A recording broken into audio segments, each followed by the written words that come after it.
name is Danielle, and today I'm going to be reading Rapunzel by Paul O. Zelinsky.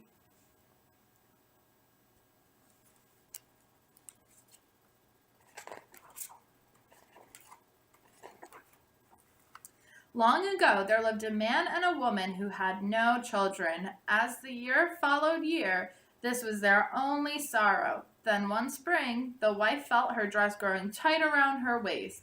Joyfully, she said to her husband, "We are going to have a child at last."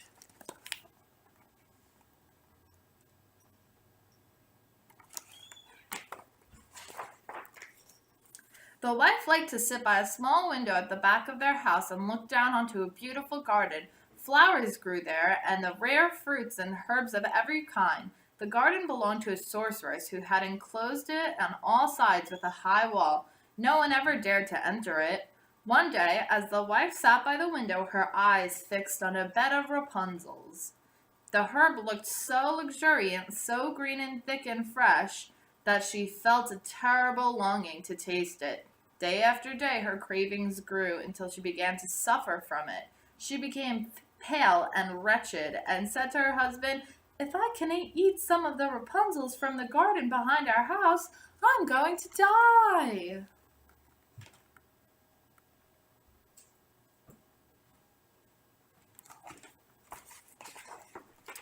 Her husband was alarmed to hear such desperate words. He loved his wife dearly and saw no choice but to bring her some of the Rapunzel.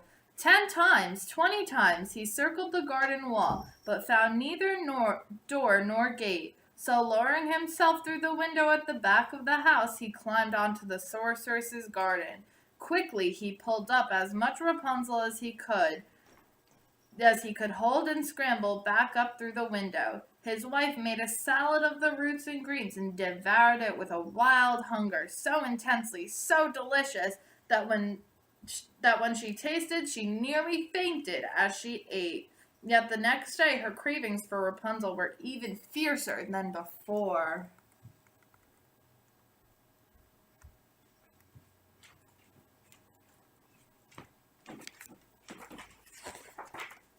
Once again, the husband made his way down the wall into the garden, but this time he reached for the Rapunzel and the sorceress rose up before him. "How dare you come here to steal my Rapunzel?" she cried. "Oh, it will serve you ill." "Have mercy on me," the man begged. "My wife is carrying our child. She has seen your Rapunzel from our window and conceived such a longing for it that she will die unless she can eat some. What am I to do?" The sorceress considered his words. "If what you say is true, you may take the Rapunzel that you need, but return, you must give me the child your wife will bear."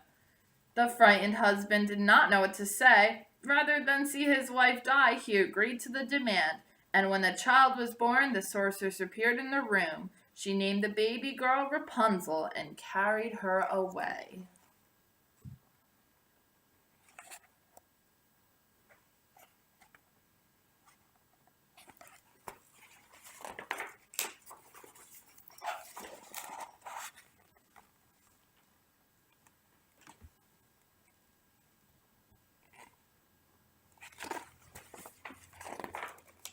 The sorceress cared for the baby, seeing to her every need. Rapunzel grew to be a child of rare beauty with pale skin and abundance of flowing red gold hair. When she reached the age of 12, the sorceress led her into the forest to live in a high tower.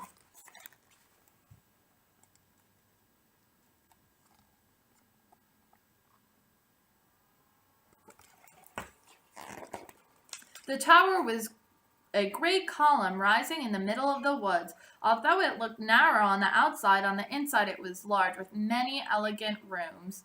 Yet no door led into this tower, and only its windows was at the very top. When a sorceress wished to enter, she stood below the window and called, "Rapunzel, Rapunzel, let down your hair." Then Rapunzel would unpin her silky braids, wind them around the hooks of the window frame, and let them tumble all the way to the ground. The sorceress would grab a hold of them and hoist herself up.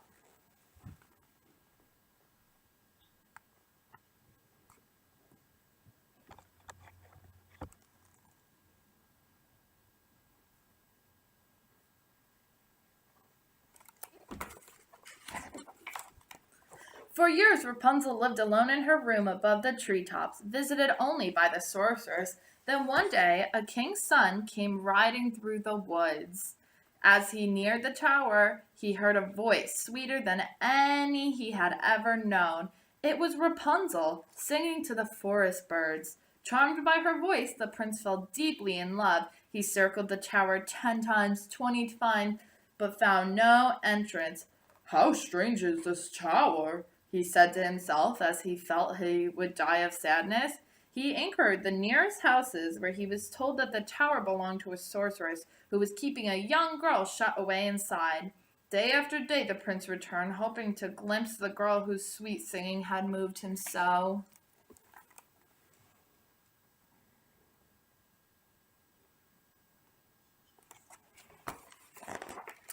One morning he saw the sorceress appear below the window and called up, "Rapunzel, Rapunzel, let down your hair."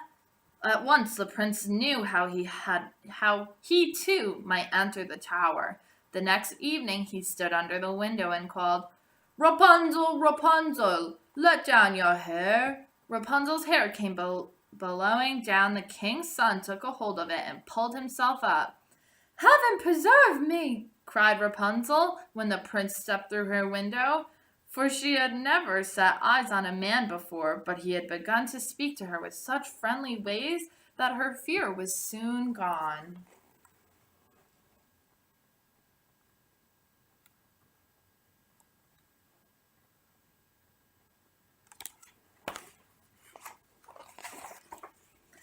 "Your singing was so beautiful," the prince told her, "that I knew I must see your face, or my heart could have no peace." Rapunzel saw that he was young and handsome. In her own heart she felt a happiness that she had never known. When the prince, grown bold, proposed to marry her then and there, she consented. They held a ceremony in the tower, and every evening after that he returned. The sorceress, who came only by day, knew nothing of his visits.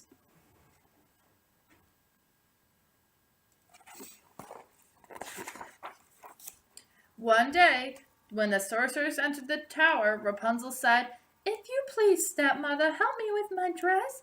It is growing so tight around my waist, it doesn't want to fit me anymore." Instantly, the sorceress understood what Rapunzel did not. "Oh, you wicked child!" she shrieked. "What do I hear you say? I thought I had kept you safe away from the whole world, but you have betrayed me."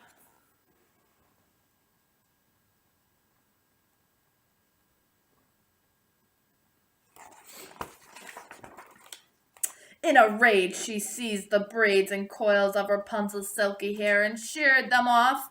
When she sent the miserable girl to a wild country to live alone with no one to care for her, after some months in this wilderness, Rapunzel gave birth to twins, a boy and a girl.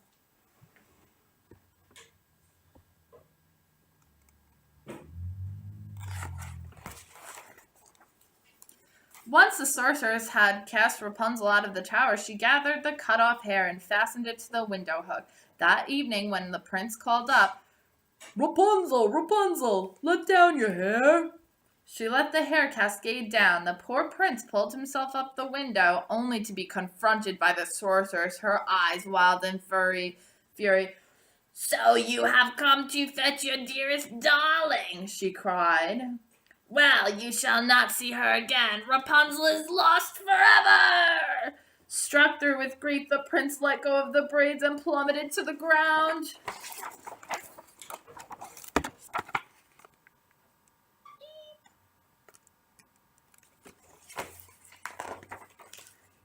Although the fall should have killed him, the prince lived, but his eyes were hurt. He could no longer see. Wretched and blind, he stumbled from place to place, eating nothing but roots and berries, thinking of nothing but the loss of his beloved wife. After a year of wandering in such misery, he came onto the same wilderness where Rapunzel was living with her children. Only one day he heard a voice so dear to him that he rushed towards it. Rapunzel saw him and opened her arms to him, weeping.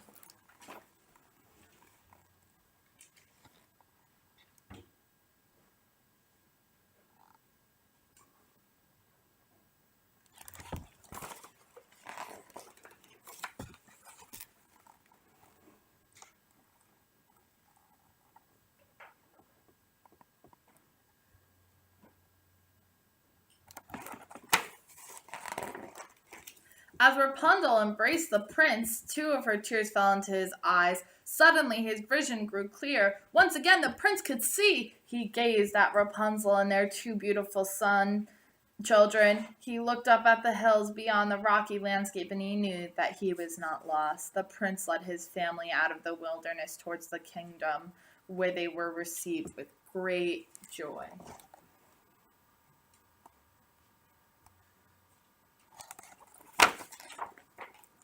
There, they lived a long life, happy and content. The end. Thank you for reading Rapunzel with me. I hope you enjoyed it as much as I did.